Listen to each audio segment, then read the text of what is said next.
أعوذ بالله من الشيطان الرجيم بسم الله الرحمن الرحيم امونم خوشحالم دا د درخل سره تعلق لرم د پېښور شه سبق یم د میر د کلي حالات راوړي که چېرته د میر د کلي حالات راوړي نو ویله په پېښور شه سبق ویلی که چېرته د میر د کلي حالات راوړي نو ویله په پېښور شه سبق ویلی نو د پاکستان د آرمي نه دا پوښتنه کوم چې په پنجاب شویلی د مرامن ده او په وزیرستان شویلی د مرامن نشته د پنجاب سټوډنټانو ته ویلی د مریضات ورکېږي او د وزیرستان سټوډنټانو ته ویلی د مریضات ورکېږي انشاءالله زه چې ستره شم د قوم د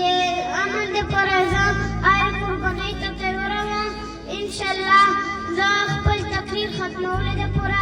دوه شعرونه وایم یو په پښتو شي او یو د پاکستان د آرمي دپاره چا په پښتو نه پوهېږي او د اردو په زبان چې ورته وایم که د افغانانو پوره نه شوه ګرانه وطنه جنکۍ به دې ګټي نه خو دا د پاکستان آرمي ته چا په پښتو نه پوهېږي تیرے خون پہ ولولا میرے خون پہ خاموشی تیرے خون پہ ولولا میرے خون پہ خاموشی تو کشمیر کا مسلمان بے کفر وزیرستان الله اکبر ما شاء الله